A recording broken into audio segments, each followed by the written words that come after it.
Hello, phone করলে তুলে লাগালে সময়ে কখন থেকে ফোন করছি কি বলতে গেলুম।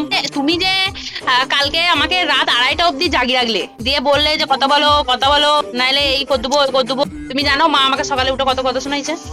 ঠিকই বলি। ও তুমি ওইদিকে রাত না জাগলে কথা শোনাবে, রাত জাগলে দিকে মা কথা শোনাবে, সবাই মিলে কি পেয়েছো আমাকে?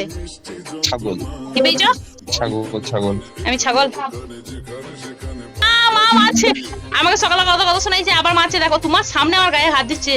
এখনো তো আমার ব্যক্তি, এখনো জিন্দিনে রহিদুলের হাতে দুটো, সেই দিনে রহিদুলের দাবি থাকবে। এখনো দাবি নাই, এখনো দাবি নাই। এখনো আমার ব্যক্তি। এর আব্বাতে আমাদের জিন্দিনে রহিদুলের হাতে এমনি করে দুটো হাতটা, সেই দিনে রহিদুলের জোর থাকবে। তুমি কিছু বলবে না? না, আমার বলার কিছু নাই তো।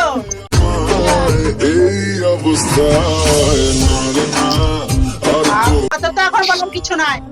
আমি তোমার ফোন রাখতে রাত জাগবো, আর কত শুনবো? তুমি কিছু বলবে না, তাও মুখ খুলবে না।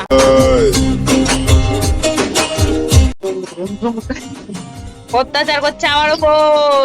হ্যালো, হ্যাঁ তোমাকে কিছু বলছি আমি, আমাকে এরকম করছে, তুমি তাও কিছু বলছো না। আমি ওটাই ভাবছি। কিন্তু এই কথাটা এখন সহ্য করে নিল রহিদুল। এই কথাটা যখন তোর বিয়ের পর বলবি না, তখন রহিদুল সহ্য করবে না।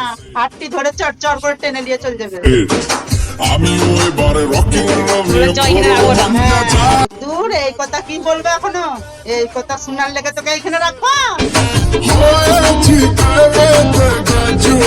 বলবে দেখতে পাচ্ছিস না?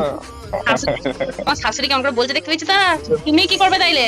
আমি কিছু বলবো না, তোদের ঘরে দিয়ে আমাদের ঘরে রেখে দিয়ে পালিয়ে যাবো আমাকে? বলছে ও শুনো গো, বলছে না না রহিদুল কিছু বলবে না, রহিদুলের শাশুড়িটা ভালো না। দিচ্ছে না।